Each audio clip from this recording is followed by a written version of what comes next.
Hello, Ram Ram ji. कैसे हैं आप सभी। आज मैं तैयार हो गई हूँ और मैं जा रही हूँ अब जयपुर थोड़ी सी शॉपिंग करने।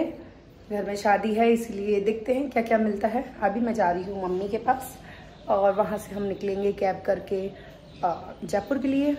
तो ब्लॉग में बने रहिएगा।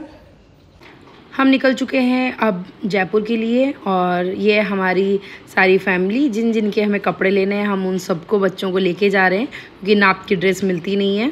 और हमने कैब नहीं ली है क्योंकि कैब में ले नहीं रहे थे कि इतने सारे बच्चे हैं और अलग अलग हम बिठा नहीं सकते, इसलिए हमने ऑटो लिया। और मेरा भतीजे को आज बहुत अच्छा लग रहा है क्योंकि पहली बार वो ऑटो में बैठा है और वो बिना बात अपनी गर्दन हिला रहा है, तो उसको बहुत अच्छा लग रहा है। जयपुर में बहुत ट्रैफिक है, हमें काफ़ी टाइम तक वेट करना पड़ा कि कैसे चलें क्या करें। बहुत लंबी लंबी लाइटें थी और बहुत ज़्यादा परेशान हुए गर्मी में जाने से पहले ही। ये देखो मेरा बेटा सो गया है, उसको नींद आ गई है गर्मी के अंदर भी और वो थक गया था। अब हम आ गए हैं और हम उतरते ही हमने गोलगप्पे खाना स्टार्ट कर दिया क्योंकि हमारा मन कर गया था। और अब मुझे भी लग रहा है कि मुझे भी गोलगप्पे खाने चाहिए, तो मैं मम्मी को कह रही थी और मैंने भी गोलगप्पे खाए। कमेंट करके बताइएगा आपको गोलगप्पे कैसे लगते हैं। और हम निकल गए। अब हम आ गए हैं लालजी सांड जी के रास्ते में जहाँ की ड्रेसें बहुत फेमस है और बहुत अच्छी अच्छी ड्रेसेस मिलती है। तो यहाँ हम ट्राई करने आए कि बच्चों की ड्रेसेस कैसी मिले और हम सब एक साथ शॉपिंग करने निकले हैं। तो पहुँच गए हम एक शॉप पे, वहाँ मेरी भतीजियों के लिए मैंने ड्रेसें पसंद करी और काफ़ी हमने ट्राई किया और देखने के बाद में हमें फिर पसंद आई गई और हमने ये वाली ड्रेसेस ले ली। मैंने ली मेरे बेटे के लिए ड्रेस और मेरे भतीजे के लिए। अब भतीजे को जब पहना रहे थे वो बहुत ज़्यादा परेशान हो रहा था क्योंकि वो काफ़ी रास्ते में भी परेशान हो गया था, पर उसको ड्रेस अच्छी लग रही थी। अब उसको बहुत गुस्सा आ रहा था, तो बड़ी मुश्किल से उसने ड्रेस ट्राई करी। और अब हम आ गए हमारे भाभी के लिए ड्रेस लेने और अब हम देख रहे हैं और बहुत सुंदर ड्रेस ली है भाभी के लिए भी। और अब हम पैदल पैदल जा रहे हैं हल्दियों के रास्ते में क्योंकि हमें वहाँ पे भी देखना था कि ड्रेसें कैसी कैसी है।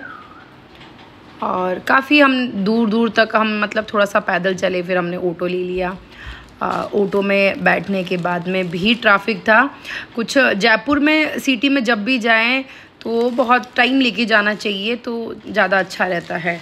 हम बहुत ज़्यादा वाले परेशान हो गए थे और हमारे पास बहुत सारा सामान भी था। भाभी और हम वापस निकल गए हैं घर के लिए।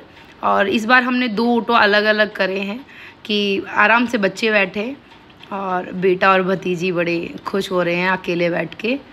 और हमने बहुत एंजॉय किया लेकिन बहुत ज़्यादा थकान हो गई थी। अब हमारा रास्ता बहुत स्पीड से निकल रहा है और शाम होने ही वाली थी, 6 से 7 बज गए थे।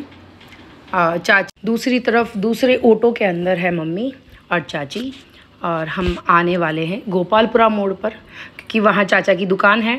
तो बच्चों की डिमांड थी कि हम जूस चाचा की दुकान का ही पियेंगे और हमें बहुत ज़्यादा अच्छा लगता है। हमें क्या सभी को अच्छा लगता है हमारे चाचा की दुकान का जूस। ये आ गए हम गोपालपुरा। यहाँ पर है मेरे चाचा की दुकान जो कि देव जूस सेंटर नाम से है। हम उतर गए हैं अब। ये मेरी चाचा की दुकान रही और श्री देव नाम से हमारा रेस्टोरेंट भी है यहीं पे। ये मेरे चाचा हैं और ये लेके जा रहे हैं बच्चों को कि चलो चलो जूस पीते हैं। हमने सबने स्ट्रॉबेरी शेक पिया क्योंकि वो बहुत अच्छा लगता है हमें। और यहाँ से हम फिर तुरंत निकल गए थे क्योंकि काफ़ी लेट हो गए थे और बहुत ज़्यादा थकान हो गई थी। तो हम वापस घर के लिए रवाना हो गए और मैं घर आ गई। मैं पहुँच गई हूँ अब जयपुर से सीधे यहाँ घर और मैं खाना बना रही हूँ बहुत जल्दी जल्दी और बहुत ज़्यादा लेट हो गए थे और बहुत ज़्यादा थक गए हैं। आपको मेरा ब्लॉग कैसा लगा ज़रूर बताइएगा। और